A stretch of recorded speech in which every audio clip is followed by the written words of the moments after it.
afin de partager, discuter, apprendre, rencontrer, s'informer et comprendre ensemble sur tous les sujets concernant l'éducation et la famille. Bienvenue ici à votre podcast Éducation Famille.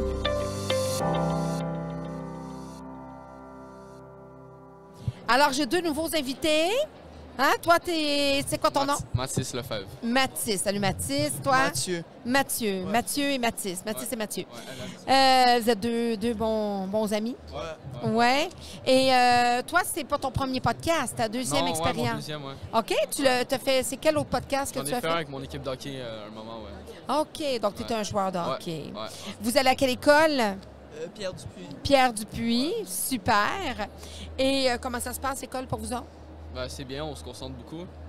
Moi, honnêtement, depuis le début de l'année, j'ai pas fait assez d'efforts, je pense, parce que je coule pas mal mes examens, mais faudra que je me rattrape. Oui. Vous êtes en quelle année? Cinquième Secondaire. Eh oui, là, c'est important, hein? Pour la fin de l'année. Ouais. Puis là, je te voyais, là, c'est drôle parce que vous êtes au salon d'éducation, vous êtes censé venir chercher de l'information, mais moi, je vois que vous êtes faites de la prospection féminine. Ouais, ben un peu. Ben, elle était belle, là. Elle était belle. Non, mais je pense que, tu sais, toutes les rencontres peuvent être n'importe où, alors... Et là, tu as demandé son... Ouais, son Instagram. Ben, j'ai demandé qu'est-ce qu'elle voulait, en fait, elle m'a donné son Instagram, alors... OK. C'est comme ça. J'en parlais avec vos autres amis de la même école. C'est que c'est une bonne façon d'aborder puis de creuser, en fait. Je pense que c'est plus facile que dans votre temps, je pense. Oui. Ah oui, nous autres, c'était moins Je pense évident. que c'était plus compliqué là, avec le bottin téléphonique. Là. Oui, bien, c'est sûr qu'on ne creusait pas avec le bottin téléphonique. Non, ça, c'est c'était ça. plus pour avoir l'information, chercher un service. Mais quand on creusait, des fois, on se disait, ben, tu peux-tu demander s'il veut sortir avec moi? Ouais, C'est avec des petits avec des papiers petits qu'on papiers, a. ouais. Ouais, faites-vous ça encore, les papiers? Non. Non. Ça, c'est kitsch. C'est quoi? Comment c'est cringe? C'est crunch? Ouais, cringe. Là. C'est cringe? Ouais. Là, c'est plus, hey, t'as-tu un IG? T'as IG? Ouais, c'est ça. Puis, est-ce que tu t'en fais refuser souvent, des IG? Non. Non? Est-ce que tu t'en fais demander souvent? Non. Non! Bon, ben c'est déjà ça, Ben, au je pense moins. que tout part avec la confiance en soi. Je pense que Ouais, ça c'est bien. si tu as confiance en toi, tu peux avoir beaucoup de choses. Oui. Ouais. Puis, pour le moment, quand vous demandez la IG à une fille, son Instagram, vous la trouvez belle. Ouais. Après ça, vous regardez si elle est intéressante, puis si elle est intelligente. C'est quoi les autres qualités que tu Ben, vas... moi, je regarde beaucoup la personnalité aussi en premier. OK. Je regarde pas de mes critères, mais si elle répond à qu'est-ce que je... Ben, pas qu'est-ce que je cherche parce que c'est un peu bizarre, là. Mais j'ai pas des critères, mais genre comme pas des standards, je dirais. Peut-être des standards. Oui. C'est Pour quoi moi. tes standards, puisque tu recherches une Je sais fille? pas, j'aime une fille qui a confiance en elle, qui a pas... tu sais, qu'elle est pas insécure, puis des choses Donc, comme ça. Ouais, timide, moi, c'est important. anxieuse, Ouais, moi, ça, c'est important, ça. OK. Tu sais, qu'elle remédie toujours notre relation. OK. Ah, si tu m'aimes vraiment, des choses comme ça. Qu'elle remet en question, puis qu'elle te pose des questions, Ouais. tout ça. Ouais. Toi, mon grand? Moi, j'ai pas réussi à avoir d'Instagram, mais j'ai pas essayé non plus. Là. Mais Tu recrutes pour lui. ouais, Ils vont la coller, tu vois. je suis son agent. Son agent, c'est bon. C'est Ça. Est-ce que tu es un sportif, toi aussi? Avant, je faisais du soccer dans une équipe, mais j'ai arrêté, ça fait un bout. Parce que je perdais du niveau au lieu d'en gagner. Ah, OK. Ouais. Alors, Parce que j'en ai fait vraiment pendant plusieurs années de suite, puis je pense que j'ai été rendu tanné, fait que j'ai arrêté à un moment donné, parce que j'avais plus trop de plaisir non plus. puis qu'est-ce que tu veux faire plus tard, toi? Moi, j'ai plusieurs options. J'aimerais ça aller genre dans le graphisme de jeux vidéo ou dans le design d'intérieur. Dans le jeu vidéo aussi, d'autres emplois. T'es-tu un gamer? Ouais, quand même. Oui. Ouais. J'ai acheté une PS5 la fin de semaine passée. Avec tes sous? Ouais, Ah oui? Tu Ouais. travailles? ouais. Oui? Tu fais quoi? Je travaille au Maxi. OK. Donc, c'est sérieux? T'as quand même dû ramasser, là? Ça Ouais, coûte cher? C'est 750 avec les taxes à peu près. Puis t'as payé ça tout seul avec ton argent? Ouais, T'as accumulé tes sous, ouais. ton argent. Ah, ben c'est bien. Fais-tu longtemps que tu travailles? j'étais à un autre maxi avant, mais là, j'ai changé parce que celui-là est plus proche de chez moi. OK. Mais j'ai commencé à travailler depuis l'été passé. Tu as réussi à te ramasser ce que tu voulais. Ouais. Ah, c'est cool. Toi, qu'est-ce que tu veux faire plus tard? Moi, j'aimerais ça être pompier, moi. OK. Ouais. Là, je fais mes démarches pour aller à l'EPIC l'année prochaine à Laval. OK. Ouais. Est-ce qu'il y a des pompiers dans ta famille? Non, mais là, oui. Mon Ok. cousin aussi il est allé l'année passée. Fait OK. que, Lui est rentré là-bas. ouais, mais lui, il veut plus rester à Montréal et tout. Moi, j'aimerais ça aller à l'armée canadienne. OK. Joindre l'armée canadienne aussi. Peut-être 3 à 5 ans, là.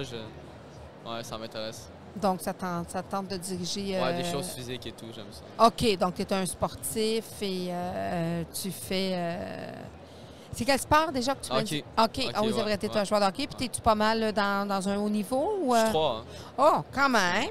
Quand même. Les camps d'entraînement se sont bien passés. Ouais, on a commencé... dans le fond, c'est que moi, je suis dans un circuit américain, en fait. Ok. Ma ligue est aux États-Unis. Oui. Mais on joue à Montréal. Dans le fond, notre ligue notre académie est à Montréal, mais on se promène aux États-Unis souvent. Parce que vous êtes de très haut niveau. Ouais. OK. Ouais. Mais tu ne veux pas en faire une carrière. Ben oui. OK. Je pense que... C'est un premier rêve. Ouais, non, c'est ça. Mais je pense qu'à un moment, il faut que tu sois réaliste, là. OK. Je pense que j'ai un plan AA, j'ai un plan AB. Là, tu as un plan 3A qui est le Ouais, hockey. c'est ça. Non, mais ouais, c'est sûr que j'aimerais ça aller aux États-Unis, jouer aux États-Unis, mais on va voir C'est beaucoup qu'est-ce que- d'investissement ouais, c'est pour ça. les parents. Puis on va voir qu'est-ce que ça va donner. Là, ça Puis fait... c'est ça, il y a beaucoup d'appelés, mais peu d'élus. Ouais, ben c'est ça. Tu peux être très, très, très bon, mais ça ne veut pas nécessairement dire Ouais, puis que... la différence entre des bons joueurs dans des gros niveaux, c'est pas beaucoup de choses, là, tu sais. C'est quoi? La détermination, c'est quoi en français? La Je peux le dire en personnalité? anglais? Ben oui. Le work ethic. OK. Genre ta façon de Ton travailler, attitude, ton attitude, ouais, des choses comme ça. dans le vestiaire, envers Ouais. tes coéquipiers, Ouais. sur la glace, etc. Ouais. Puis aussi, notre académie, elle regarde aussi nos notes, alors je pense que ça me motive aussi. Puis pour aller pompier, je dois avoir des bonnes notes aussi. Oui. Donc, en réalité, quand même, donc tu joues au hockey, c'est beaucoup d'heures semaine. Tu joues combien de fois par semaine? 5 à 6 fois, ouais. 5 à 6 fois. Ouais. Tu travailles pas? Non, j'ai travaillé pendant l'été, mais là, j'ai plus le temps. là. Non, là, avec les études et Ouais. puis le hockey, 5-6 fois, c'est beaucoup d'engagement. Donc, des parents qui passent beaucoup de temps dans l'aréna. Bien là, as-tu ton permis de conduire? Non, mais je le fais en ce moment. OK. Fait que à la fin de l'été, là, je vais pouvoir... Y aller par toi-même Ouais, aux ouais. arénas Ouais, et c'est tout ça. Qu'est-ce que tu aimes de faire du hockey élite comme ça? La détermination, en fait. C'est aussi qu'est-ce que j'essaie d'aller chercher dans l'armée aussi. Oui. Le fait de toujours respecter une chose. Genre que moi, j'aime ça savoir qu'est-ce que je dois faire dans la vie. J'aime ça savoir vers où m'en aller. Alors, quelqu'un qui m'aide à me dire, c'est toujours, faut que tu fasses ça. C'est ça que j'aime du élite. Dans le sens que... Oui, c'est très. Il faut que tu respectes c'est des encadré, règles, les vraiment, coachs. ouais. C'est C'est ça. ça. Là, on n'est plus dans le loisir. Non, ouais, là. non, ouais, On c'est n'est ça. plus dans le loisir. Oui, mais c'est plus. Ben, on le joue toujours pour s'amuser, mais je veux dire, je pense qu'il y a une partie de nous qui veut gagner aussi. Là. Oui, Et c'est ça, s'améliorer. c'est ça, l'encadrement, tout ça. Donc, la même chose avec il y a un décorum, il y a tu sais, les pompiers, il y a des règles à respecter, ouais, il y a c'est une fraternité comme l'équipe de hockey, Ouais, les exactement, c'est fraternités ça, de ouais. pompiers. Puis là, si tu t'en vas aussi justement au niveau Américain. c'est ça, de l'armée aussi, tout ça. Donc, en tout cas, il y a une bonne continuité dans tout, dans tout ce que vers quoi tu t'en vas. Puis que toi, tu es en exploration, comme tu disais. Ouais. Tu es en exploration. Si je vous parle de valeurs que vos parents vous ont transmises, que vous aimez, que vous voulez transmettre à vos propres enfants, c'est quoi les meilleures et plus belles valeurs?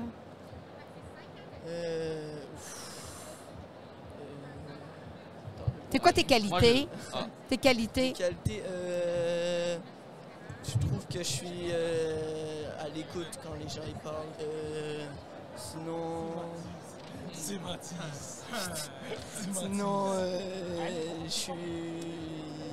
suis poli, respectueux. Puis c'est pas mal ça. Toi? On commence par les qualités ou les valeurs? Ben, les valeurs, qualités, Ah. les deux. Moi, je veux éduquer à mes enfants, la famille. Parce que mes parents, mes grands-parents, mes tantes, mes cousins, ils ont toujours été là pour moi depuis que je suis né, tu sais. Vous êtes une famille Ah tissée ouais, serrée. ouais, vraiment. Puis aussi la détermination. Je pense que c'est important pour les jeunes de toujours travailler, peu importe les échecs que tu as vécus. Tu sais, j'en ai vécu autant dans le sport que à l'école. Puis j'ai toujours réussi à remonter. Puis je pense que mes enfants, je veux qu'ils apprennent ça aussi. La persévérance. Ouais, la persévérance. Puis tes qualités, ça serait quoi? Je dirais que je suis attentif aussi quand les gens parlent.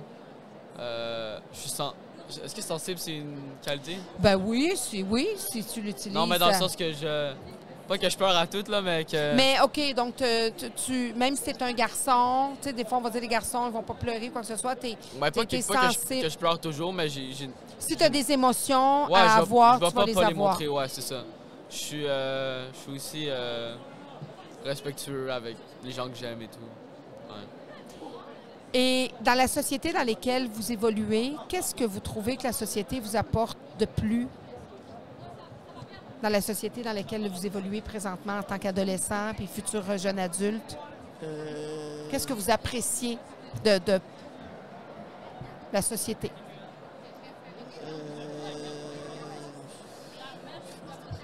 Qu'est-ce qu'on apprécie dans la société qu'on vit? Oui, dans laquelle... Qu'est-ce que vous appréciez dans la société dans laquelle vous évoluez présentement? C'est quand même difficile comme question. Ouais, Mais je pense que nos parents et les personnes d'avant, ils ont quand même fait un bon travail pour nous amener à la vie qu'on est en ce moment, même s'il y a des choses que c'est pas parfait, comme la pollution, les affaires quand même, c'est pas parfait. Mais je pense que, ouais, on arrive tous sensiblement quand même à manger à notre faim. Dans la plupart, je pense que dans le monde, on arrive à quand même vivre... Il y a eu une évolution. Oui, il y a eu une évolution comparé que je pense qu'il y a plus de gens qui sont capables de manger à leur faim, de vivre normalement, je dirais, qu'avant, je pense qu'il y avait plus de gens pauvres et qui démunis comme ça. Puis qu'est-ce que vous changeriez? Y a-t-il des choses que vous dites, ça serait bien que ça soit amélioré ou changé ou modifié? La pollution aussi. Ça, c'est des engagements que vous pourriez prendre. Vous êtes sensible à ça. Ouais, l'environnement. Parce qu'il y a des endroits où c'est vraiment propre. Comme, genre pas ici à Montréal, je trouve honnêtement la pollution, on fait pas vraiment attention à ça.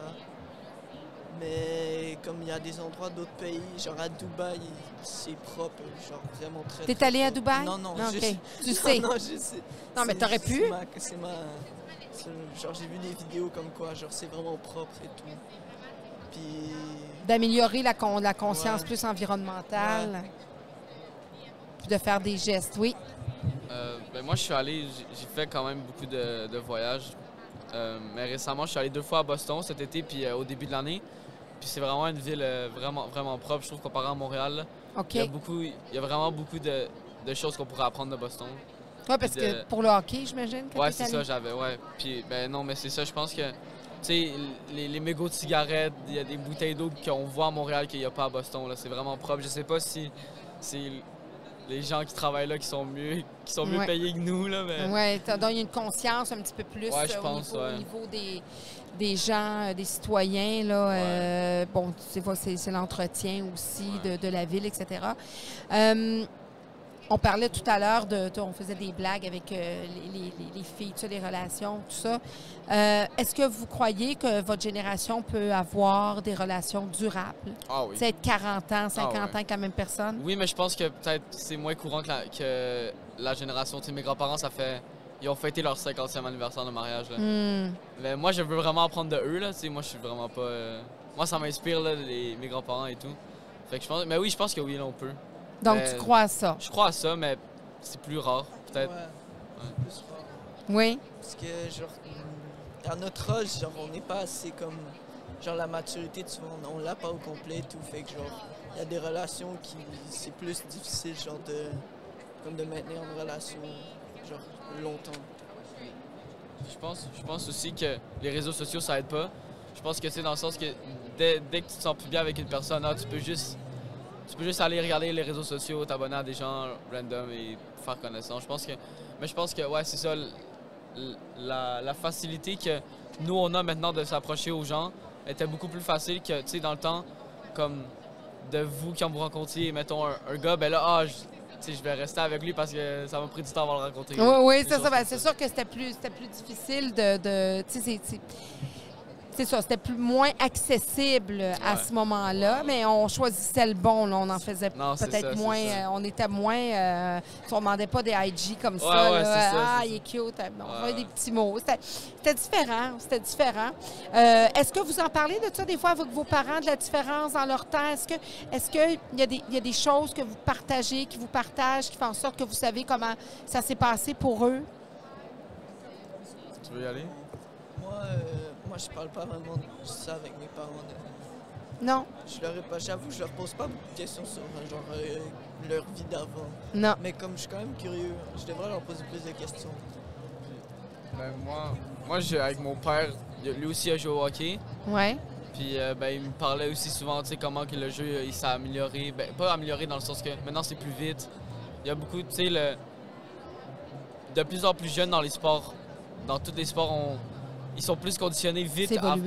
Ouais, puis le mode d'entraînement, tu sais, tu regardes les Wayne Gretzky comparé à les joueurs de maintenant, tous les vieux joueurs genre de soccer, là, ma balle, je connais pas, là, mais tu vois les Ronaldo qui se sont entraînés depuis qu'ils sont petits comparé à, je sais pas, là, genre... Ouais, Pelé, c'est ça, là, tu sais, comme... Ouais, c'est ça. Donc, ils deviennent des vedettes plus facilement, plus vite? Non, je pense pas des vedettes, je pense qu'ils commencent à travailler plus jeunes. OK. Ils font plus d'efforts plus jeunes. OK.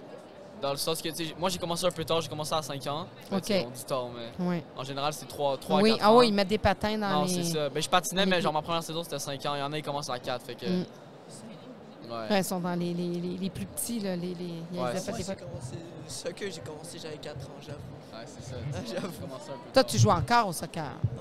Non, t'as dit que t'avais arrêté. Moi, non, c'est ça, t'arrêtes. Ben, genre, je joue pour le plaisir, mais genre, je joue plus dans un club... Non, parce que c'est ça, c'est plus... Ben, c'est pas évident, les études, le travail, etc. C'est pas... Et qu'est-ce que vous cherchez dans les amitiés? La fiabilité. Je pense que c'est important pour tout le monde d'avoir des amis qui sont proches au niveau, genre... au niveau, genre, proche de vous au niveau émotionnel, mais aussi au niveau... genre un peu tout, là. Je pense que la sensibilité puis être fiable, c'est vraiment... la loyauté. Ouais, la loyauté. Aussi pour les filles, je pense que c'est aussi un truc. Puis vous êtes dans une école publique? Ouais. C'est par choix? C'est comme ça? Ouais, ben moi, c'est ma 2e année ici. Ah, ben j'étais à une école publique aussi avant. Mais... Oui. Ouais, OK. Puis là, tu as changé d'école, toi, en secondaire 3? En 4. En 4, je suis arrivé à Pierre-Dupuis. Ouais. OK. Puis c'est comment ça se passe quand on est en secondaire 4? On change d'école, change de réseau, change d'amis? T'as pas perdu, genre t'as pas pris beaucoup de temps Non, Est-ce que tu as été le gars, le joueur de hockey cute qui arrive? Ben cute, je sais pas. Là, nouvelle. Ah, t'es cute. C'est Ma tante, elle peut te le dire. Ouais, c'est ça. Non, mais je pense, j'ai pas de difficulté à vraiment... Non, mais tu sais, un nouveau gars, joueur de hockey, Ouais. qui est cute, qui arrive dans une école, c'est toujours divertissant pour... Ouais, ben, tu sais, j'ai pas pris beaucoup de semaines. Tu sais, moi, je suis quand même à l'aise avec beaucoup de gens, puis j'ai pas de la difficulté à arriver. Tu sais, je suis quand même à l'aise. Tu avais une certaine confiance, parce que Ouais, ça ben, peut c'est ne ça, pas c'est- être évident pour C'est tout comme le je dis monde. plutôt la confiance en soi. Tu sais, moi, je sais je suis qui, je sais je viens d'où. Puis je l'ai montré à Pierre-Dupuis, puis là, j'ai plein d'amis qui sont avec moi, qui m'entourent à chaque jour. Mais c'est sûr, c'était pas facile. Là. Moi, Qu'est-ce qui t'a fait changer d'école? le hockey, ben, j'ai changé de programme. Ah, J'étais en OK. sport-études, en fait, avant. Oui, là, t'es plus en sport-études? Non, ben là, OK. je suis là, dans le fond, c'est que je joue encore autant, mais juste pas à 2 heures de l'après-midi. Ah, OK. C'est ça. Puis t'as quitté le sport-études comme ça parce que c'était de plus haut niveau où tu t'en vas? Ben oui, je pense que le scolaire reste dans un très bon niveau et tout, mais je pense que parce que moi, je veux vraiment aller dans le pat américain. OK.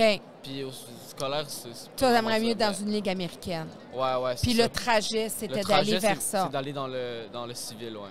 OK. Puis aussi, ben c'était beaucoup de pression sur les études, là. Oui. On est 2 fois plus vite, alors les cours, c'est deux... Tu sais, t'as pas le temps de dormir, là. Non. Ben là, c'est sûr que quand je suis arrivé à Pierre-Dupuis ma première année, j'avais plus de temps, là. Tu sais, mes devoirs, j'en avais des devoirs là-bas, là, mais ici, je suis encore mieux capable de m'arranger mon temps et tout. Ouais. Donc, puis vous vous sentez pas lésé parce que vous n'êtes pas dans une école privée? Ah, je pense que ça veut rien dire, moi. Non. Je pense que tu sais, il y a autant de bons élèves au régulier qu'à privé, là. Je pense que ça veut rien dire. De bonne famille? Ouais. Mais moi, je pense au public, genre, les conséquences sur tes actes sont beaucoup plus... Genre, ils sont plus légers sur ça. Au privé, c'est beaucoup plus sévère. Ah oui? Ouais, je pense. Si, mettons, tu fais quelque chose à l'école ou... Ouais, genre les niaiseries que tu fais, là. OK. C'est moins, c'est moins sévère les conséquences. T'as jamais fréquenté le privé? Non, c'est juste j'ai des amis qui sont privés, puis genre de ce qu'ils me racontent, ça a l'air beaucoup plus sévère. Mais mon père est allé au privé, puis je sais pas, il m'a pas vraiment raconté d'histoire comme quoi il se pensait plus fraîchi que nous autres et des choses comme ça.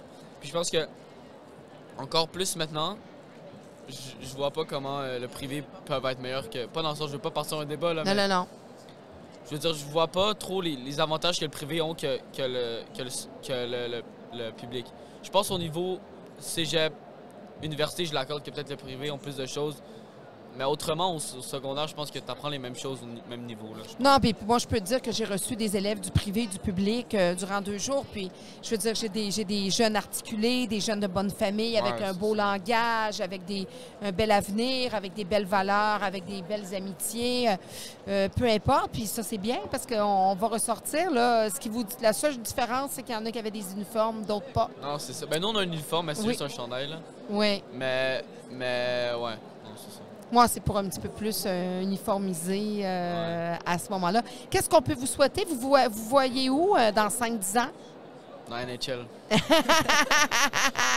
Non, mais... Je te le souhaite, en tout cas. Ben, 5-10 ans, 5 ans, je dirais, pompier, dans l'armée. Ouais. Mais idéalement... Ouais, idéalement, la NHL. Idéalement. Tu travailles fort pour ça. Ouais. Moi, j'aimerais bien travailler chez Ubisoft. Oui. Surtout que ça vient d'ici. C'est mon palais, Ubisoft. Puis j'aimerais bien me diriger dans le jeu vidéo, comme j'ai dit avant. Fait que je me verrais bien là-bas dans 5 ans. Donc, le cégep, l'année prochaine, toi, tu t'en irais vers quoi? Ben, c'est sûr, j'irai au cégep, mais je sais pas encore lequel. Soit Maisonneuve, Huntsic, Le Vieux. J'ai plusieurs options. Puis tu irais dans quel domaine pour travailler dans ce domaine-là? Dans le graphisme de jeux vidéo. Ah, c'est cool. Puis toi, l'année prochaine, là, ça regarde comment là, pour le hockey? Ben, c'est ça dépend. Parce que si tu restes à Laval pour être... Non, ben c'est sûr que j'aimerais ça l'année prochaine, moi, partir, là, c'est mon but. Mais si ça marche pas... Puis ça va se passer à quel moment là, que tu vas savoir si tu pars... En juillet. En juillet. Ou juillet. Ouais. Donc là, ça va patiner sur un moyen temps. Ouais. Mais non, c'est ça. Sinon, j'irais faire mon DEP. C'est 10 mois, c'est pas si long. Ouais, puis pour après, être pompier. Non, après, il y a d'autres choses. Mais ça, c'est juste le premier diplôme de sécurité incendie. Oui. Après, soit peut-être l'armée ou sinon, j'irais peut-être à Montmorency, à Laval. Parce que c'est les seuls qui offrent parce qu'après, tu peux faire d'autres cours de plus pour enrichir la connaissance. Mais si tu pars aux États, fait que là, tu aimerais ça être recruté pour des équipes écoles de la Ligue. Parce que en fait, l'année prochaine, aux États-Unis, ils ont une année d'high school de plus. OK. Eux, ils ont un secondaire 6 que nous, on n'a pas. Puis après, peut-être jouer collégial. Là, ça, fait que toi, tu irais faire un secondaire 6 aux États-Unis si tu es accepté. Ouais, ça serait c'est de rentrer dans une école, faire un secondaire 6. Ouais. Puis parce qu'en fait, j'aurais voulu l'année passée, en fait, cette année, être là-bas. Sauf que j'aurais pas eu mon secondaire 5, puis quand j'aurais revenu ici, j'aurais jamais eu mon DS, alors ça aurait été compliqué. OK, donc tu dis, moi, je veux finaliser mon secondaire 5 ici parce qu'on ne sait jamais. Ouais, c'est ça. Tu y vas de façon prudente. Ouais. Et puis, est-ce que tu penses que ça peut te nuire côté hockey américain, d'avoir fait ça? Non. De secondaire 5, d'avoir attendu une année de plus? OK. Non, ouais, peut-être au niveau universitaire. OK. Parce que je vais juste avoir 1 an pour me prouver comparé à 2 ou 3, fait. Mais bon. Peut-être. Mais c'est un choix d'être plus judicieux, plus prudent. Ouais. Et puis, qu'est-ce que vous diriez à vos parents de l'ado que vous êtes aujourd'hui? Ça serait grâce à quoi? Ben, merci. Ben, pour toutes les connaissances qu'ils m'ont données. Ben, pas nécessairement les connaissances, mais je me suis bâti moi-même, mais c'est eux qui ont la plus grosse. Ils ont eu la plus grosse tâche, un peu, là. Moi, je leur dirais merci pour l'éducation. Parce que si je suis poli et tout, c'est comme si, genre, sans éducation, t'es personne. Comme t'es impoli, genre, t'as pas appris les bonnes manières. T'as pas de civilité. Ouais, c'est ça, exact. Donc, aller à l'école, c'est une chose, être instruit, mais avoir de l'éducation, avoir du civisme, de la civilité, ça part beaucoup de la maison. Puis peu importe l'école que tu fréquentes, bien justement, ça va vous suivre. Tu sais, ça part beaucoup de la maison. Hey, merci les boys. Merci beaucoup pour cette belle rencontre. Je vous souhaite un bel avenir. Je te souhaite de tout cœur. Parce que, imagine-toi, si tu fais la Ligue américaine, je vais te dire... Puis là, tu vas m'avoir des billets là, derrière le banc. Ouais, c'est sûr. Hein? Tu vas me reconnaître, hein? Ouais. Je te dis, écoute... C'était mon podcast. Tu as fait mon podcast, puis je t'ai souhaité que ça se passe bien. Puis toi, ben écoute, je te souhaite de faire des beaux jeux vidéo, puis de faire plein de belles programmations qui vont animer les jeunes, puis que tu puisses te réaliser là-dedans. Je vous souhaite le meilleur, les boys. Merci beaucoup. Merci infiniment. Bye bye. Bonne fête de salon. Bye-bye. Alors, bonjour, mademoiselle. Je suis en compagnie d'une nouvelle étudiante au Salon d'éducation. Tu vas à quelle école? À Collège français de Montréal. Collège français de Montréal. Comment t'appelles-tu? Prunelle. Prunelle. Oh là là. Donc, tes parents t'ont eu comme étant la prunelle de leurs yeux. Oui. Hein? Possiblement que c'est un lien direct avec ça. C'est un très beau prénom. Merci. Et que veux-tu faire plus tard, Prunelle? Je suis encore indécise pour le moment, mais j'aimerais bien quelque chose genre dans une compagnie, genre entrepreneur, directrice d'une compagnie, quelque chose dans ce genre. Dans l'administration? Oui. OK. Super. Et qu'est-ce que tu aimes de ton école? J'aime bien l'aspect social de l'école, parce que j'aime bien aussi parler avec mes amis, les gens autour de moi. J'aime bien le fait qu'on peut bien genre communiquer entre nous et que les sorties aussi, souvent, on n'a pas énormément de sorties, mais les peu de sorties qu'on a, c'est quand même assez amusant, je trouve. Intéressant. Est-ce que tu as des frères et des sœurs? Oui, j'ai 3 sœurs. 3 sœurs, Oui. 4 filles? Oui. Et quel âge ont-elles? La sœur juste avant moi a 22, je pense. OK. L'autre 23 et l'autre 25. OK. Donc, tu es la dernière, Oui. la petite dernière. Et comment tu trouves ça, la fratrie entre 4 filles? Est-ce que vous êtes assez près? Oui, on est quand même assez proches. On s'entraide beaucoup entre nous. C'est quoi les valeurs que vos parents vous ont transmises dans votre famille? Ils m'ont beaucoup appris le respect, ça c'est sûr. Aussi à communiquer avec les autres. Ils ont toujours appris aussi à sourire aussi. À savoir beaucoup communiquer avec les autres, la politesse, communiquer avec son... Mais beaucoup de communication Oui. en fait. Et ça, tu l'utilises dans tes amitiés, cette communication-là. Qu'est-ce que tu trouves important dans les amitiés? La communication, c'est sûr, parce que communiquer entre les amis va vous permettre de pouvoir vous rapprocher, parce que comment savoir d'autres choses sur quelqu'un d'autre sans parler, sauf les signes genre physiques. C'est un peu... Non-verbaux, là, oui, Oui. c'est ça. Donc, c'est important de faire le suivi. Ah, c'est ça, tu as des amis qui sont là. Comment ça se passe, l'école, pour toi? Ça se passe assez bien pour de vrai. Je m'attendais à avoir quand même assez de difficultés dans certaines matières, mais pour de vrai, ça va. L'année débute bien. On est au Oui. début de l'année, mais ça semble bien aller à ce moment-là. Qu'est-ce que tu aimes du salon ici que tu as trouvé? Dans tout le salon, j'ai aimé aussi que les personnes qui présentent leur école sont assez amicaux, ils sourient beaucoup, donc ça te fait genre sentir welcome Oui. to be here. Donc c'est vraiment nice. Qu'est-ce que tu aimes de la société aujourd'hui dans laquelle tu évolues et que tu seras un adulte, tu vas faire partie des citoyens de demain? Qu'est-ce que tu apprécies de la situation, là, de la société dans laquelle tu évolues et tu grandis? Ce que j'apprécie, c'est que la société est beaucoup plus, genre, elle accepte plus de diversifier qu'avant.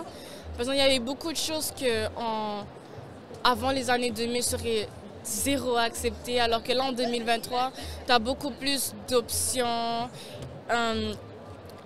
C'est sûr qu'il y a des choses que c'est moins bon qu'avant, par exemple la pollution, le pétrole. Par exemple, je trouve pas ça normal que toute l'économie dépend sur le pétrole. Si t'avais pas le pétrole, ça serait la panique totale.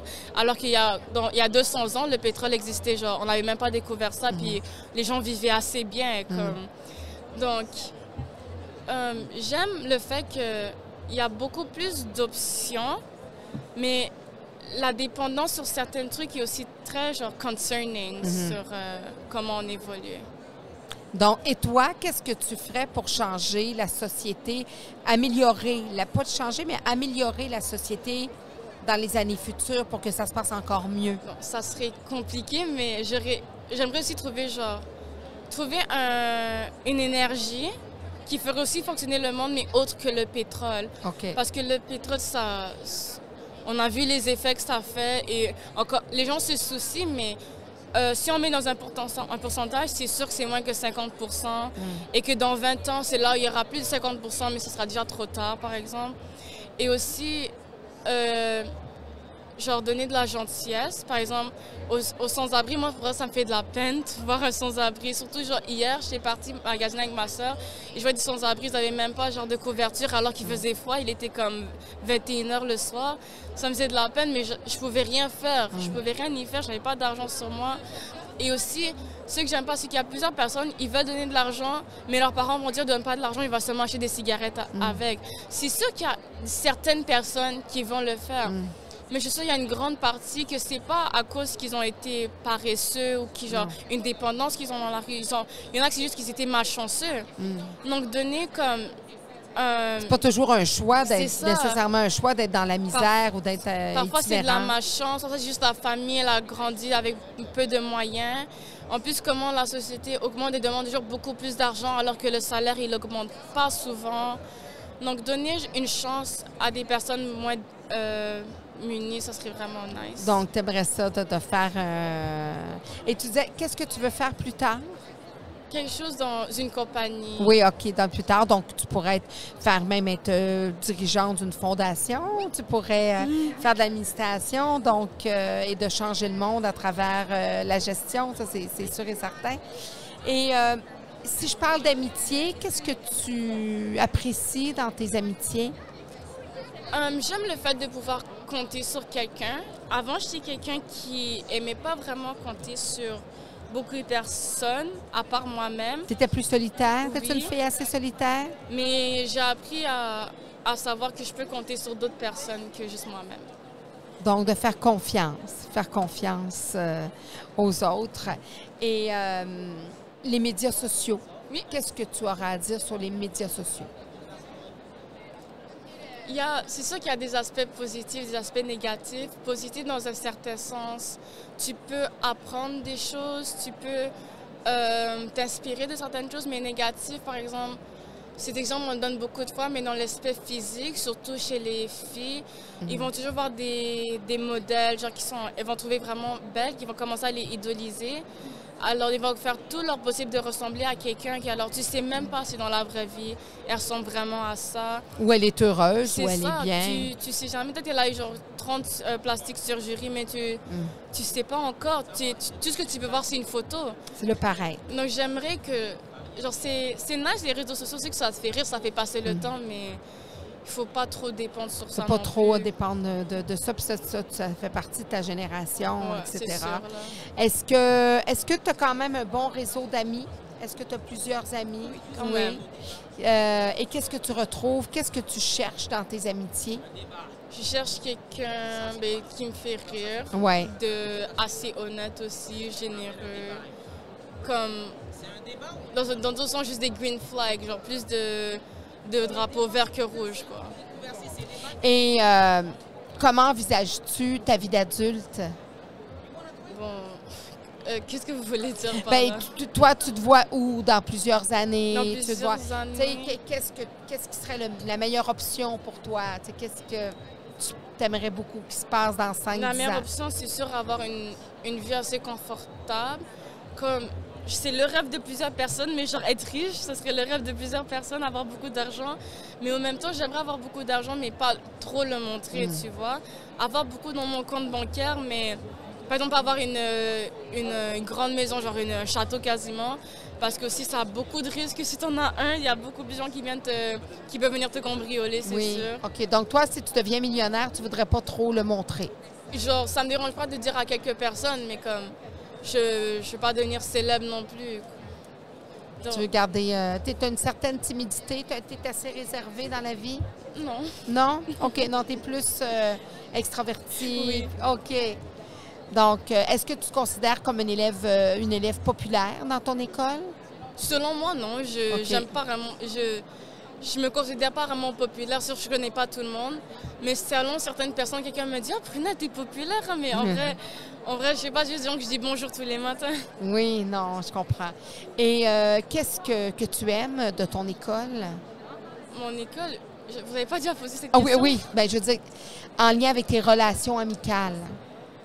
Je trouve ça assez rigolo aussi, faire des souvenirs avec certaines personnes. Aussi, secondaire, c'est quelque chose qui va te rappeler toute ta vie. Donc, avoir une belle expérience avec plusieurs amis, c'est vraiment fun. Et tu te retrouves au privé? C'est une école privée. École privée. Est-ce que tu as déjà fréquenté le public? Au primaire. OK. Et puis, tu es contente d'être au privé? Est-ce que tu penses que tu serais la même personne si tu étais au public? Je trouve qu'il n'y a pas autant de différence, à part genre un uniforme et que ça coûte un peu plus cher, honnêtement. Je trouve qu'il n'y a pas autant de différence. À la fin, tu as la même éducation qu'une autre école. Et puis toi, est-ce que tu penses que tu aurais de plus mauvaises influences? Non, je me fais pas vraiment influencer facilement non plus. Là. Donc, que tu sois au public ou au privé, tu n'aurais pas été enclin à Je pense que j'aurais été la même personne. La même personne, tu n'aurais pas été nécessairement moins bien influencée. Il y en a des mauvaises influences aussi au privé. Il y en a partout. Là. Qu'est-ce qui fait que toi, tu tomberais pas dans une mauvaise influence? Il y a plusieurs choses que je sais que c'est bon pour moi, ce qui n'est pas bon pour moi. Par exemple, dans la rue, je vois des gens en train de vape qui demandent genre, est-ce que tu veux une vape? Je veux personnellement dire non. Ça ne veut pas dire que je veux juger les gens qui le font, non. Effectivement. Bien sûr, tu fais tes décisions, c'est ce que tu veux. Je veux quand même être ton ami si tu vapes. Genre, je ne veux pas te dire, oh, la personne là-bas, elle vape, là, elle est une mauvaise personne. Tout a une raison au fond. Comme moi, j'ai des raisons au fond de ne pas faire quelque chose parce que justement, peut-être j'en ai pas envie ou je sais que ça va pas me bénéficier dans quelque chose. Mais vu que tu as un caractère fort, dans le sens que vu que tu as une confiance en toi, oui. Tu vas être capable de refuser de vaper ou de etc. Ça ne t'empêchera pas d'être ami avec eux. Et qu'est-ce qu'on peut te souhaiter pour les prochaines années? Parce que là, tu es en quelle année? Secondaire 4. Secondaire 4, donc il te reste une année. Oui. Et qu'est-ce qu'on peut te souhaiter dans les prochaines années? Avoir mon diplôme. Avoir ton diplôme, oui. Que ça se passe bien, que tu puisses avoir les bonnes écoles pour continuer, dans les amitiés aussi, et que ça se passe bien avec ta famille. Bien, je te le souhaite grandement, ma grande. Je te souhaite vraiment d'avoir une bonne continuité. Je te remercie d'être venue seule. Des fois, ils sont à 2, 3. Alors, tu as eu le courage de venir le faire seule pour venir qu'on puisse te découvrir. Et puis, je te souhaite bien le meilleur. Merci. Merci. Merci. Donc, encore au Salon de l'éducation, j'ai une nouvelle invitée, une adulte cette fois. Il y a beaucoup d'étudiants, naturellement. Donc, votre nom, c'est? Bonjour, mon nom c'est Valérie. Valérie, bonjour Valérie. Donc, vous êtes venue au Salon d'emploi et aussi de l'éducation. Pour quelle raison? Pour regarder des différentes avenues? Oui, exactement. Dans le fond, moi, je travaille déjà comme ambulancière, mais je suis en réflexion, en réorientation. C'est un travail qui est quand même très demandant au niveau de la santé mentale. Donc, j'ai commencé à diminuer mes heures un peu. J'aime toujours ça beaucoup, mais j'ai envie d'explorer autre chose aussi. Puis c'est pour cette raison-là que je suis venue au salon aujourd'hui. Explorer différentes avenues. Exact. Qu'est-ce qui vous avait amené vers justement le fait d'être ambulancière? Qu'est-ce que vous avez interpellé dans ce travail-là? Il y avait plusieurs choses. Il y avait le travail d'équipe, c'est quelque chose qui m'interpellait beaucoup. L'action, l'adrénaline, l'interaction avec les gens, la relation d'aide, l'urgence, c'est toutes des choses qui m'avaient attiré beaucoup. Et aussi le fait que c'était une technique, un DEC de 3 ans au cégep, versus des études universitaires. C'était important pour moi à ce moment-là de faire des études pas trop longues. OK, donc l'université, c'était pas c'est pas quelque chose qui vous interpellait. À ce moment-là, effectivement, c'était pas ce que je visais. OK. Et ça fait combien de temps que vous êtes ambulancière? Là, ça fait 10 ans maintenant. 10 ans.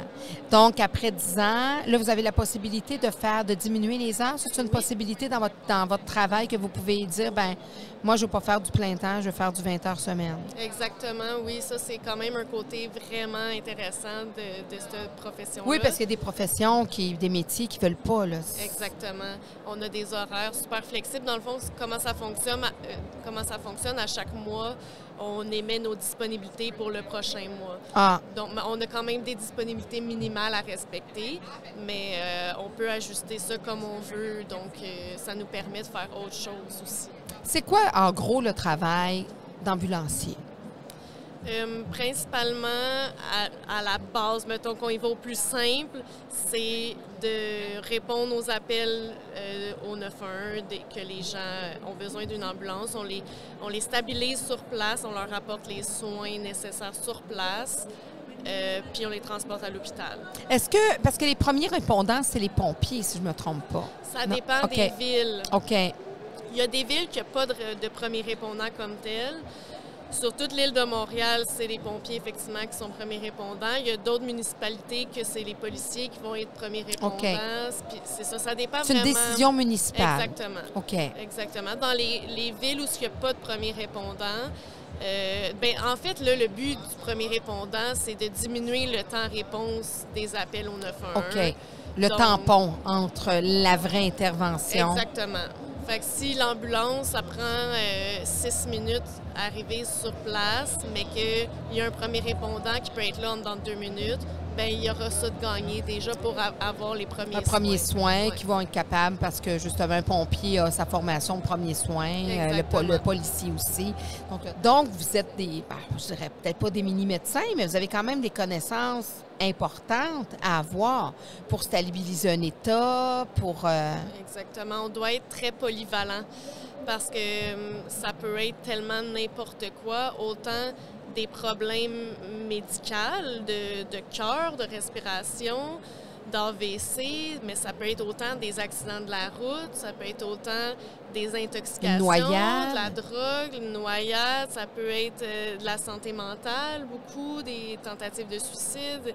C'est tellement vaste ce qu'on couvre comme cas qu'on doit avoir vu un peu de tout là, dans nos études là, pour pouvoir intervenir du mieux possible à chaque situation. Puis vous êtes constamment justement en urgence, vous êtes constamment en lien et aux premières loges, soit de la misère humaine, soit de quelque chose de dramatique, la perte d'un enfant, la noyade de quelqu'un, le suicide de quelqu'un. Ça doit user... Absolument.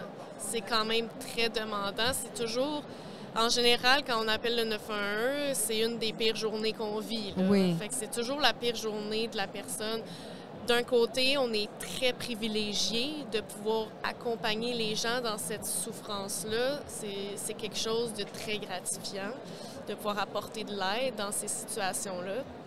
D'un autre côté, effectivement, que c'est très demandant. Puis à la longue, bien... T'sais, on veut tellement aider, on a tendance à s'en mettre beaucoup sur les épaules, à prendre la souffrance de l'autre. C'est quelque chose qu'il faut faire super attention parce que c'est exactement ça qui arrive. On se brûle, on s'épuise, ça devient trop difficile des fois. Faut faire attention. C'est ce qui fait que vous aimeriez prendre un tournant et délaisser ce métier-là? J'aimerais pas le délaisser à 100 %, okay. Par contre. Je l'aime beaucoup encore, mais je dois trouver un meilleur équilibre pour moi. Donc, en diminuant mes heures, c'est un meilleur équilibre pour moi. De faire autre chose, puis de venir chercher moins psychologiquement. Exactement. Est-ce qu'il y a eu une évolution? Y a-t-il des changements en 10 ans de carrière par rapport à ça, aux aides que vous apportez, à ce qui se passe dans la société? Oui, les choses dramatiques qui se passent? Bien, c'est une profession qui est en constante évolution. De plus en plus, on est autorisé à faire des actes médicaux de plus, okay. À administrer des médicaments de plus. On a maintenant une formation pour nous permettre de devenir soins avancés, qu'on appelle, qui permettent d'offrir vraiment des... Un peu comme les infirmières dans les pharmacies ou quelque chose un peu dans ce même niveau-là? Non, parce que les soins avancés, c'est encore sur la route, okay. Qui répondent aux appels d'urgence, mais ça va être des actes là, vraiment plus précis. Ils vont pouvoir faire des intraveineuses, okay. Des intubations endotrachéales. C'est des actes là, des actes médicaux, oui. Plus poussés. OK. qui vont faire. Fait que ça, c'est une Donc, plus formation de qui est- responsabilités. Oui, exactement. Puis autre que ça, ben, c'est sûr que la population est vieillissante. Fait qu'au niveau des types d'appels, ben, il peut y avoir un peu plus d'appels concernant les personnes âgées. C'est une clientèle très connue. Vulnérable. Oui, mais la majorité de nos appels, je vous dirais, là, concernent la population des personnes âgées. Oui. Est-ce que, oui, il y a des maladies, mais est-ce qu'il y a des manques d'ennui aussi? Ah, mon Dieu, oui. Oui, hein? On appelle l'ambulancier, j'ai mal, ben là, je reste. Puis là, vous n'avez pas le choix de vous déplacer. Parce que vous ne pouvez pas prétendre que la dame, ça fait 3 fois qu'elle vous appelle, mais d'un sens, elle veut de la visite. Oui, puis plus que ça, même, on n'a pas le choix de l'amener. Si la personne veut aller à l'hôpital, même si on sait très bien qu'elle n'a pas besoin, on n'a pas le choix de l'amener à l'hôpital. Donc, elle peut même alourdir le système de santé. Absolument, absolument. Mais oui, on en voit, il y en a qui s'ennuient, qui ont besoin de compagnie. Vous êtes leur visite de la semaine ou du jour, là. Souvent. Puis ça. Parce qu'il faut en parler, parce qu'effectivement, c'est un enjeu important que la solitude des personnes âgées. Ben, tu sais, c'est dommage de voir que certains ont le réflexe de se prétendre malade ou de quasiment se conditionner à être malade. Parce qu'il y en a qu'à force, tu sais, de le dire ou de... Absolument. Tu sais, ils vont se mettre dans des états oui, j'ai des palpitations, mais ils vont en avoir, tu sais, il n'y en avait pas avant, mais ils vont en avoir avant. Parce qu'en réalité, justement, ça leur manque d'avoir de la visite ou de... Oui, puis ils ne savent pas peut-être comment aller chercher ce contact social-là autrement que de cette façon-là, malheureusement. Oui. En 10 ans, c'est quoi le pire appel que vous avez eu? C'est dur d'en nommer juste un parce qu'il y en a eu On beaucoup. peut en nommer 2, 3, 4, 5, hein? Mais Les plus traumatisants. Dans les pires, je vous dirais que je suis intervenue sur un appel, que c'était un incendie. C'était un incendie dans un duplex au 2e étage. Puis cette famille-là, dans le fond, c'était une famille de 2 parents avec 3 enfants. Puis au rez-de-chaussée, c'était les grands-parents qui habitaient au rez-de-chaussée. Puis durant la nuit, il y a eu un survivant dans la famille au 2e étage. Il y a eu juste un petit garçon qui a survécu à cet incendie-là. Donc, nous, on est intervenus pour la famille au complet. On a fait des manœuvres de réanimation sur les parents, sur les enfants. Puis, on a transporté à l'hôpital tout ce monde-là. Et les grands-parents aussi qui ont été évacués par les pompiers là, du bâtiment. Chez eux, c'était pas il n'y avait pas le feu, mais ils ont dû être évacués pareil. Mais ils sont décédés quand même. Les Non. grands-parents qui étaient en dessous, non. OK. Mais eux, par contre, ils ont, dans le fond, le grand-père a développé une douleur thoracique avec ces événements-là. Fait après avoir fini nos manœuvres sur les parents, qu'on savait qu'ils étaient décédés, bien là, il a fallu transporter le grand-père à l'hôpital pour ses problèmes cardiaques, qui était dans la grosse émotion. Ben oui, c'est un choc. C'était épouvantable. C'était vraiment dramatique comme situation. Ouais. Là. Sinon, il y a des appels de pendaison. C'est toujours des appels super difficiles pour moi. Oui. Là. Oui, parce que ce qui est difficile pour vous comme appel n'est peut-être pas nécessairement les mêmes appels difficiles pour un collègue. Absolument, absolument. En général, c'est souvent des appels reliés à la clientèle pédiatrique c'est ça qui est le plus populaire dans les appels difficiles en général. Oui. Moi, j'ai pas d'enfant, donc j'ai pas cette compréhension-là, ou pas qu'il n'y a pas d'empathie, mais je comprends ce que vous dites. Mais les gens, c'est qu'ils mettent leur enfant un peu à la place de l'enfant qu'ils vont soigner, puis c'est ça qui viennent beaucoup les chercher. Moi, vu que je vis pas cette réalité-là, puis peut-être aussi que ça l'a donné que j'ai pas eu ce genre d'exposition-là encore, qui m'a pas permis de vivre ça. Mais moi, c'est ça. À date, là, les cas même les cas, c'est super tranquille comme appel. Les transferts en soins palliatifs, c'est absolument pas urgent. C'est très tranquille, mais c'est très demandant pour moi. Psychologiquement, parce que tu sais que c'est la dernière fois qu'ils voient leur demeure. Ils ne reviendront pas. Leur demeure, leurs proches. Oui, ils vont aller les visiter au centre de soins palliatifs, mais c'est tout le temps très émotionnel comme appel. moi, ça me touche beaucoup. Pourquoi? Émotionnel dans le sens que là, sont rendus à l'étape où ils étaient à la maison, ils savaient qu'ils allaient être en fin de vie, mais qu'à un moment donné, là, ils ne peuvent plus avoir les soins à la maison. Exact. Donc, c'est l'ambulance qui les transporte en soins palliatifs, soit dans une maison spécialisée pour ça ou à l'hôpital à ce moment. Exactement. C'est des gens souvent qui vont avoir de la difficulté à se mobiliser. Donc, pour le transfert, bien, ça prend une civière sur laquelle ils peuvent être allongés. Pour sortir de la maison, même s'ils ne marchent plus, mais nous, on a des équipements pour les sortir de la maison, les transporter. Puis oui, souvent, c'est dire adieu à leurs voisins qui ne reverront plus, tu sais, à leur chat, à leur maison, tu sais, c'est des adieux. Tu regardes là, ton environnement pour une dernière fois. Oui, on les fait souvent. On leur demande s'ils veulent qu'on les fasse visiter leur propre maison une dernière fois, aller passer dans toutes les pièces. S'ils veulent que pendant la route vers l'hôpital ou vers la maison de soins palliatifs, s'ils veulent faire un arrêt en particulier, aller voir le fleuve, aller prendre un café au Starbucks, si c'est ça qu'ils trippent, on leur offre cette possibilité-là. On prend le temps. Le temps de vous avez cette conscience-là. Puis, veut pas, bien, des humains, en étant humains, ça vient nous chercher, ça vient nous... Oui. Puis parce qu'aussi, il y a plein de choses qui tombent, j'imagine, à ce moment-là, quand la personne est en fin de vie, on est dans le vrai, là. On n'est plus dans le paraître, on n'est plus dans, tu sais, la personne sait qu'elle s'en va vers la mort. Donc, j'imagine qu'il y a des moments, c'est des moments difficiles, mais possiblement des moments très purs aussi. Oui, absolument. Très authentique. Très authentique, oui. Donc, c'est...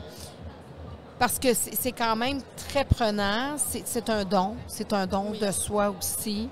Dans vos collègues, est-ce que ça existe, une carrière de 30 ans comme ambulancier ou la plupart persévèrent ou en ont plusieurs comme vous qui dites, mais là, moi, après 10 ans, je veux diminuer parce que c'est plus difficile?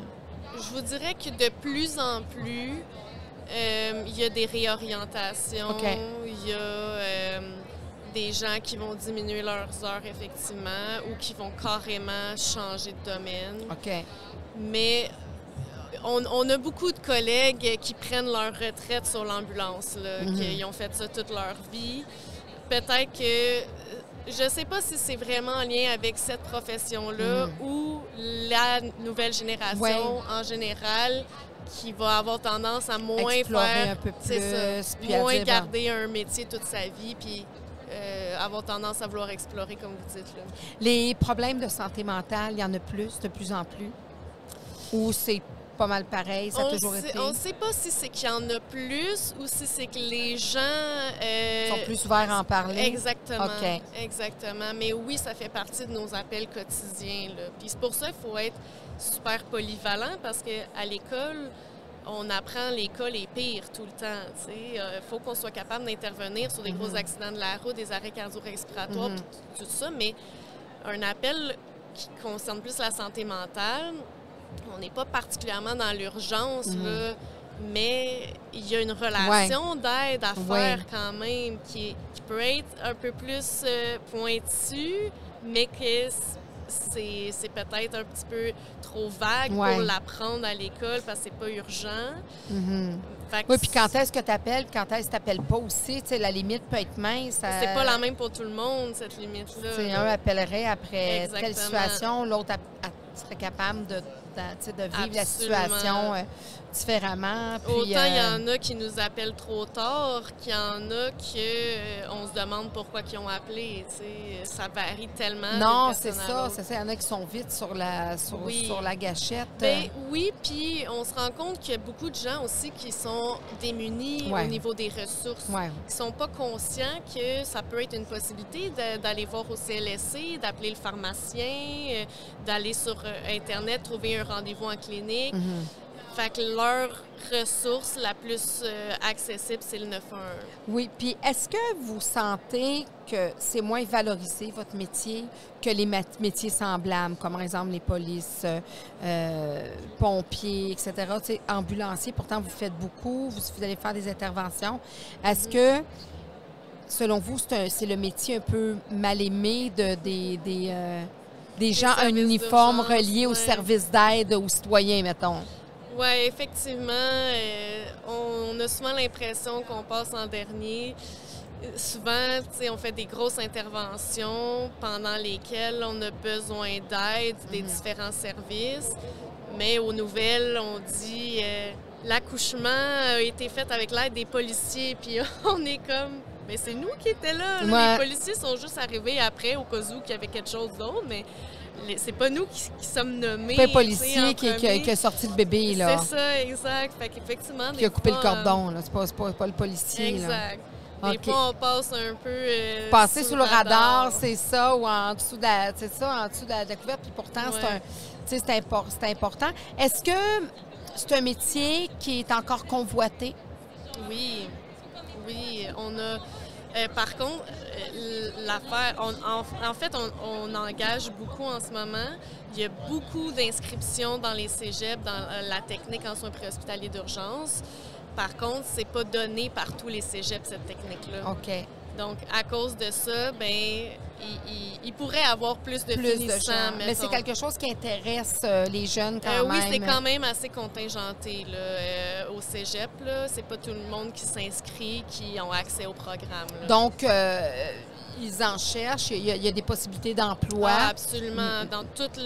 Au Québec au complet, là, il manque de main-d'œuvre dans ce domaine-là. Mais c'est ça. Donc, il y a de l'accessibilité, mais c'est peut-être pas le métier où le moins de gens qui s'intéressent à aller. Comme par exemple, ils ont fermé un programme en éducation, en adaptation scolaire universitaire pour être prof au secondaire en adaptation scolaire. Ils l'ont fermé, il va être fermé l'année prochaine. Puis, il y avait 5 inscriptions. Donc, tu sais, ça, c'est pas... On est en manque, mais en plus, il n'y a pas d'inscription. Non, c'est pas notre réalité, ça. Il y a beaucoup d'inscriptions, ça l'intéresse beaucoup les jeunes. Puis qu'est-ce que vous changeriez pour dans cette profession-là, si, mettons, vous étiez un des dirigeants de cette profession-là, vous changeriez quoi? Je pense que ça pourrait être intéressant de se pencher de plus en plus sur un nouveau type d'horaire. Parce que dans le fond, on a des horaires à temps plein et on a des horaires à temps partiel réguliers qui sont, par exemple, juste le samedi-dimanche, une fin de semaine sur 2, mais c'est mon poste à moi. Je fais à chaque samedi-dimanche, une fin de semaine sur 2, je fais le même poste. Ça, c'est quelqu'un qui ne voudrait pas être à temps plein, maintenant. Exactement. Mais de plus en plus, ce qu'on se rend compte avec la nouvelle génération, c'est qu'il va y avoir justement des réorientations, mais qui vont complètement abandonner le domaine à cause que c'est pas possible de faire un entre-deux, entre du temps plein, puis juste 2 jours par 2 semaines. Donc, essayer de voir une modification au niveau des horaires, d'offrir des postes avec un petit peu plus des postes à temps partiel, mais plus que juste 20 heures par 2 semaines. Là, OK. Ça c'est quelque chose, je pense, qui pourrait être important à avoir dans les années futures pour la nouvelle génération. Puis, quel conseil vous donneriez aux gens de la population en général pour dire, quand est-ce qu'on appelle vraiment? C'est sûr que c'est un peu large comme question, mais de dire quelle réflexion on devrait avoir avant d'appeler, faire venir un ambulancier, une ambulancière? Il y a toujours, si on n'est pas sûr si c'est vraiment urgent, si quelqu'un est en train de mourir, c'est évident, on ne se pose pas la question, on appelle. Respire plus, puis il est bleu, là. C'est assez évident. Ouais. Si on n'est pas sûr que c'est vraiment urgent tant que ça, il y a toujours le 811 qu'on peut appeler. C'est à des infirmières qu'on va parler au téléphone. On peut leur poser la question. Je ne suis pas sûre que c'est urgent. Son état est quand même correct. C'est ça. Est-ce que ça vaut vraiment la peine que j'appelle l'ambulance ou je pourrais me rendre par moi-même à l'hôpital? Parce que ça, c'est un gros mythe aussi. Là. Les gens, il y en a qui appellent l'ambulance parce qu'ils pensent qu'ils vont passer plus vite à l'urgence, ce qui est absolument faux. Donc là, si c'est pas nécessaire d'appeler l'ambulance, est-ce que je peux me rendre par moi-même à l'hôpital? Est-ce que je peux attendre demain prendre un rendez-vous en clinique? Tu sais, ça, c'est le genre d'information qu'au 811, on peut se faire informer. Oui, parce que les ambulanciers, c'est pas une limousine qui nous amène en VIP, tapis rouge, non, c'est ça. qui ont l'entrée la plus accessible pour l'hôpital. Oui, si vraiment vous êtes un cas urgent, là, Mais ça, que ce soit urgent, si le triage, il faut penser au triage pareil. Ben, si c'est un cas très urgent... Ben, vous allez le dire, l'arrêt cardio-respiratoire ou quelque chose comme ça. Donc là, c'est sûr que... Mais si vous arrivez avec... Mon conjoint qui est en arrêt, je l'ai Exactement. garoché dans l'auto, puis que j'arrive, je fais l'ambulance. Exactement. Ils vont le passer pas plus vite, pas moins vite que si c'est vous qui l'apportez. Exactement. Puis je C'est risque même même ça. peut-être d'arriver plus vite que vous. Parce que Ça je se pars peut. tout de suite. Exactement, parce que vous n'allez pas nous attendre. C'est ça. Mettons que je respecte pas, puis que je suis bien stressée, puis que Mettons. je me transforme en ambulance. Exactement. C'est une façon de parler les choses. Et qu'est-ce qu'on vous souhaiterait à vous, justement, dans les prochaines années, dans votre virage professionnel? Vous êtes en exploration. Qu'est-ce qui vous interpelle?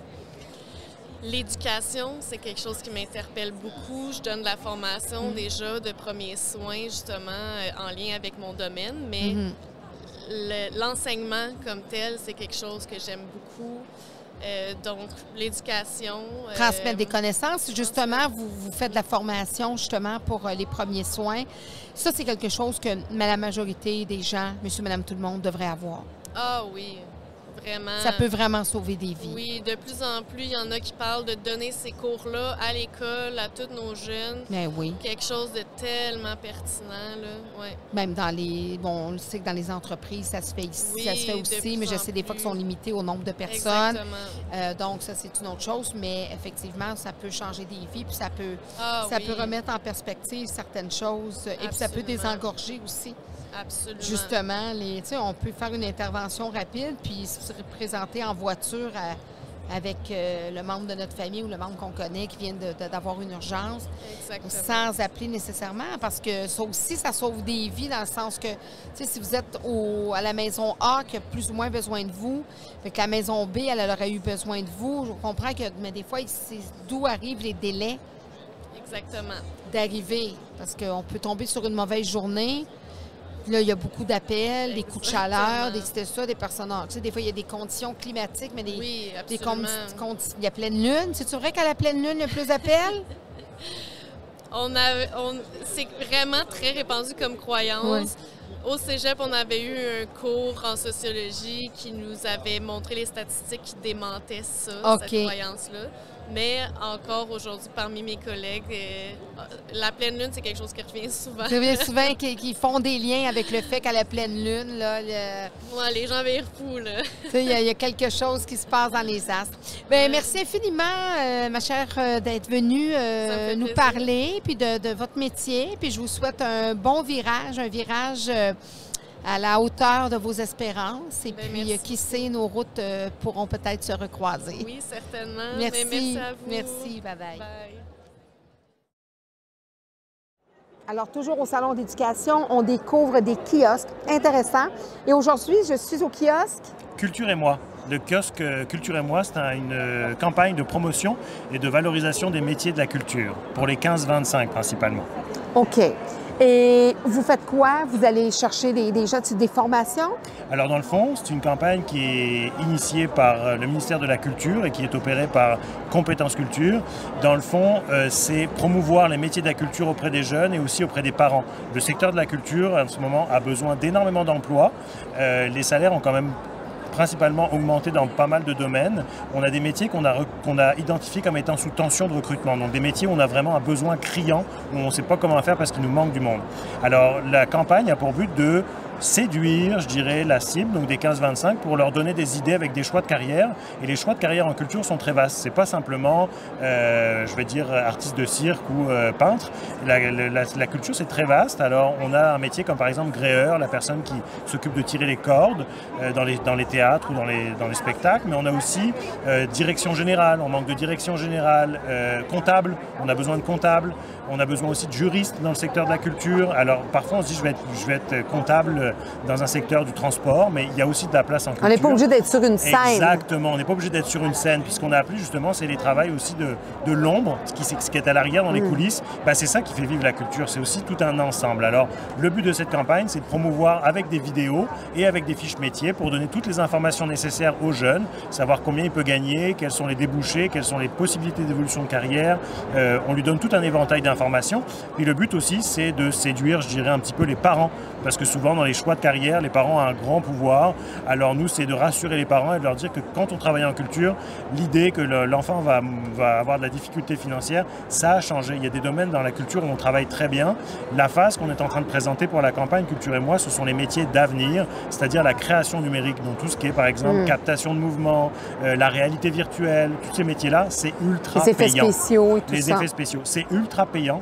C'est en demande, tout le monde en cherche. Alors si vous voulez venir travailler dans le secteur de la culture, puis avoir des informations pour les jeunes, pour les enfants, ou du moins peut-être un peu plus âgés aussi, ça va jusqu'à 25, 35, on a plein de possibilités, puis on donne toutes les informations nécessaires pour pouvoir développer une carrière épanouissante et avec une bonne rémunération. Et qu'on choisit aussi, parce que c'est vrai que c'est souvent des professions, des métiers qui sont mal aimés. C'est souvent des métiers mal aimés et je pense qu'ils sont mal aimés parce qu'ils sont mal présentés, parce qu'ils sont mal compris. Alors souvent, on a juste l'image d'un métier qui est dans l'ombre, avec des heures à n'en plus finir, avec des salaires de misère. Les conditions ont beaucoup changé dans le secteur de la culture. On a travaillé fort là-dessus. Puis je pense que la pandémie a aussi créé un grand mouvement. Il y a beaucoup de personnes qui sont parties pendant la pandémie, qu'on a perdu et on s'est rendu compte peut-être de la valeur aussi de ces personnes-là. Alors c'est sûr que peu d'offres, beaucoup d'offres, peu de candidatures, les salaires ont explosé. Donc, et qu'est-ce que vous faites pour séduire les parents? Alors pour séduire les parents, on essaye d'être le plus clair possible, on leur donne beaucoup d'informations, par exemple sur les échelles salariales. Souvent quand on parle de métiers en culture, on a de la difficulté à parler du salaire, alors que dans d'autres secteurs d'activité, c'est quasiment le moteur principal. Donc nous on insiste sur le fait que ce soit des métiers qui font du sens pour la personne. On le voit chez les jeunes, la personne ne veut plus faire un travail juste pour travailler et gagner de l'argent, il faut que ça touche aussi son intérêt, que ça l'aide à se développer. Alors la chance dans le secteur de la culture, c'est qu'on fait quand même des métiers qui sont très riches, variés, qui permettent de nourrir, parce qu'on travaille pour généralement un grand projet, pour un artiste, pour un projet de société, une chaîne, c'est ça, exactement. Alors il y a comme déjà l'idée d'un projet global, puis ensuite on peut séduire les parents par le fait donc de l'information, puis aussi de la façon dont c'est présenté. On essaye d'être le plus clair possible et donner toutes les informations pour rassurer les parents. Pour permettre à ces jeunes-là qui veulent aller dans ces secteurs-là d'être heureux puis de s'épanouir. Parce que des fois, quand le regard du parent n'y est pas, on va bifurquer vers autre chose parce qu'on veut toujours le regard bienveillant, mais le regard de fierté de notre parent. Alors, si on sent que nos parents ne seront pas fiers de savoir qu'on veut aller dans un métier, c'est ça, un métier où on se dit que ça sera peut-être mis dans un travail dans les coulisses qu'on ne verra pas, puis cette personne-là va trouver ça complexe. Mais... Souvent, c'est la peur des parents, justement, parce qu'on veut le mieux pour nos enfants. Donc, on va se dire, bien là, tu vas faire ça, il va crever de faim, il ne gagnera pas bien sa vie, tu vas être malheureux, tu vas toujours être en train de te chercher de l'emploi, etc. Quand en réalité, effectivement, il y a beaucoup de demandes, il y a beaucoup de place. Effectivement, puis ce que j'ai trouvé intéressant, tout à l'heure, on avait des experts de la création numérique qui étaient là pour présenter du travail sur les casques de réalité virtuelle. Et un des parents a dit, j'ai peur de ce travail-là, je veux que mon fils, je veux pas que mes enfants crèvent de faim et que ça me coûte de l'argent. Je lui ai dit, vous faites un mauvais choix parce que finalement, si vous le mettez dans ce domaine-là, c'est eux qui vont payer votre retraite. Parce que les salaires sont extraordinaires dans le secteur de la création numérique. On a des très, très bons salaires. On est des leaders. On parle aussi. De quoi comme salaire à peu près, mettons, dans des... Pour un jeune qui commence, je dirais qu'on pourrait commencer aux alentours minimum. Là, je parle de 40 pièces de l'heure de minimum. C'est quand même assez conséquent, je pense, pour quelqu'un qui sort d'une école. Puis on le voit. C'est en baccalauréat, d'un sens. Puis on le voit aussi par rapport à d'autres secteurs d'activité. Je vous donne un exemple. Par exemple, les métiers de la technique, du son, de l'éclairage. On travaille avec Solotech aussi, avec eux, pour la campagne. On l'a vu cette année, le Festival d'été de Québec. Avant, les manettes du festival étaient données à des experts, à des anciens, à qui on ne remettait pas en question les choix, puis ces gens-là étaient installés dans le secteur. Il y a eu des départs en retraite, il y a eu des départs suite à la pandémie avec l'absence de festivals pendant la COVID. Ces gens-là sont partis, on les a perdus. Les festivals sont en angoisse totale, puis là on le voit, les jeunes qui arrivent aux manettes sont directement positionnés sur des postes de direction pour les festivals qu'on n'a jamais vus avant. Donc ça vient avec des compétences quand même à qui on donne aux jeunes directement dès le départ, puis avec des salaires qui sont quand même aussi conséquents parce qu'on veut les motiver à rester en poste puis à se développer au sein des festivals. Donc, il y a des possibilités, puis vous faites la promotion de tout ça en réalité. Exactement. Donc, le but pour nous, c'est vraiment la promotion, puis c'est le mandat que nous a donné le ministère de la Culture, c'est de venir promouvoir les métiers auprès des jeunes, les inciter à découvrir plus de métiers, puis Je pense que le Québec est un leader dans le secteur de la culture. On est quand même connu pour étant, je pense, même au niveau mondial. On le revoit avec le Cirque du Soleil, par exemple, c'est un très bon exemple. Je connais personne qui meurt de faim au Cirque du Soleil. Les salaires sont quand même très, très bons. Ça s'exporte à l'international. Puis en tant que parents, les parents qu'on a vus dans le cadre de la campagne sont très fiers que leurs enfants voyagent. On a des jeunes qui sont venus en nous disant, on m'avait promis par exemple par rapport au secteur du tourisme que j'allais avoir une carrière où j'allais voyager et voir des choses. Finalement, j'étais serveur puis ça ne m'intéressait pas vraiment. Dans le secteur de la culture, ce jeune-là, lui, s'est épanoui, il est rentré dans une société où il exporte des spectacles à l'étranger et où effectivement sa carrière l'amène à voyager et à bien gagner sa vie. C'est très intéressant. On invite les gens à aller sur le site cultureetmoi.ca. Super, merci beaucoup. Merci à vous.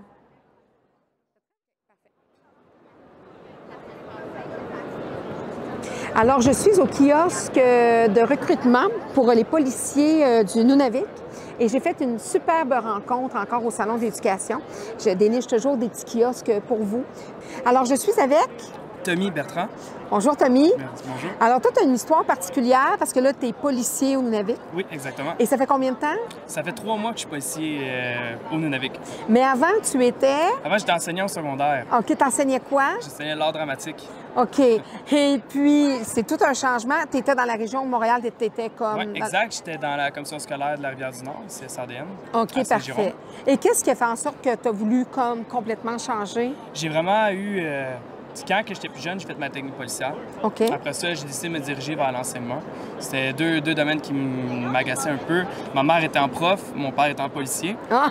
Fait que j'ai voulu essayer un peu les deux domaines. Ça me grugeait de ne pas être policier. Puis quand il était le temps de faire peut-être un changement de carrière, ben moi, j'avais le 3 ans de technique policière que je trouvais ça difficile de retourner à l'école pour ça. Okay. J'ai fait des recherches, puis j'ai vu que la police du Nunavik offrait de devenir policier en l'intérieur de 6 mois, ce qui est le programme qui appelle conventionnel. OK. Fait que ça prend juste des capacités de, mettons, ta citoyenneté canadienne, il faut que tu sois de bonne morale, pas de casier judiciaire, que tu aies 18 ans, puis simplement un diplôme d'études secondaires. Ça, je trouve que ça s'apparente un peu au statut de shérif aux États-Unis, parce que des fois, tu peux être shérif ou être policier. Il y a des statuts comme ça. Tu n'es pas obligé d'avoir une grande formation. Exact. Mais c'est ça qu'on recherche. On recherche une diversité. Tandis que le programme, mettons, normal de la technique policière, bien, des fois, quelqu'un qui a fait, comme moi, professeur, bien, ne peut pas accéder à ça. Okay. C'est un peu comme le domaine genre shérif. Puis le 6 mois, ils m'ont envoyé à Dépôt, en Saskatchewan, à l'école de la GRC. C'est le programme qu'on offre dans le 6 mois, c'est d'aller à Dépôt pour la GRC. Est-ce que tu aurais pu choisir de continuer dans la GRC? Non. Pas du tout. Non, parce que tu signes un contrat avec le Nunavik de 5 ans. Quand tu t'en vas là. Puis encore là, si je peux comparer avec le processus normal d'un policier au Québec, tu dois faire 3 ans de technique policière et tu dois aller à Nicolet qui engendre des frais de dizaines de milliers de dollars. Tandis que si tu vas à Dépôt avec nous, le Nunavik paie ton école et non seulement te paie l'école, mais te donne un salaire. Fait qu'au bout de la ligne, tu sors de Dépôt en 6 mois.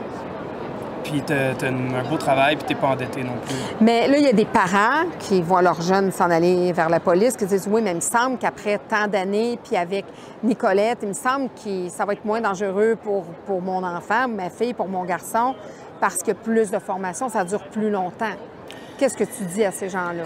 Bien, l'école de police est 6 mois à Dépôt. Tandis que Nicolet est 3 mois, 15 semaines. OK, c'est pas plus loin. Pour ça, j'avais l'impression que c'était plus longtemps, Nicolet. Oui, non. Nicolet, ça prend pas beaucoup de temps pour devenir une police, je trouve? Non, mais tu fais ton 3 ans de technique policière. OK, c'est ça, c'est ça. Fait que mais l'aspect technique policière, c'est juste études. Tandis que Dépôt, c'est un peu un mix des deux. Comparé, Nicolet, ça va être genre à 5 heures, tu as fini l'école, tu as fini l'école. OK, c'est ça, parce que tu as technique policière. Là, dans le système régulier, c'est pour ça, 3 ans de technique policière dans un cégep, plus Nicolet, ça c'est le plus. Mais vous autres, vous n'avez pas ça. Là. Tu peux déjà faire 6 mois, tout est canné, tout est fait. Tout est fait. Puis tu ressors en étant policier. Mais il faut que tu ailles dans le nord du Québec, au Nunavik. Parce que ça ne serait pas accepté? Non. Il y a des programmes conventionnels pour certains autres corps de police, par exemple le SPVM. Oui. Mais c'est pas comme nous. C'est pas avec la GRC pendant 6 mois. Qu'est-ce que tu retrouves là-bas, que tu ne te retrouves pas parce que tu as grandi dans la grande région de Montréal et tout ça, tout ça? Qu'est-ce que tu retrouves là-bas que tu ne retrouves pas ici? Qu'est-ce que tu as aimé là-bas? Bien, là-bas, moi, j'adore... De un, on travaille dans un peuple autochtone avec les Inuits. Ce qui est différent, on n'en a pas ici à Montréal, mettons, de réserve. Mais c'est vraiment, vraiment le fun. C'est vraiment un beau peuple, une belle culture. C'est un voyage en soi. Tu découvres une nouvelle région. Le soir, tu sors, il y a des aurores boréales, ce que tu n'as pas ici. C'est magnifique comme place. Tu es beaucoup plus proche des gens. Tu vas travailler avec les gens que tu vas rencontrer à l'épicerie le lendemain matin. Fait que c'est vraiment, tu viens, tu crées des belles amitiés, des belles collaborations, des belles rencontres. Tant avec tes collègues qu'avec la communauté que tu sers. La communauté, exact.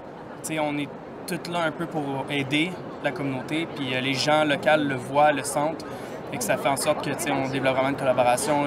Est-ce que vous voyez cette conscience-là, justement, qui est de plus en plus ouverte envers les Autochtones? Est-ce que vous le sentez, vous, quand vous êtes vraiment avec eux sur le plancher? Bien, personnellement, oui. Pour travailler au Nunavik, il faut que tu aies une ouverture d'esprit parce que tu es vraiment dans leur territoire, dans leur culture, leurs coutumes. Fait que c'est important. Puis je pense que n'importe qui met le pied là-bas a une certaine ouverture d'esprit puis est prête à vouloir comme aller avec les autres. Mais des gens extérieurs, je parle, par rapport aux Autochtones, là, il y a une ouverture plus à la reconnaissance de cette communauté-là, de ceux qui ne sont pas sur leur territoire. Est-ce qu'eux, ils le sentent, ces Autochtones-là?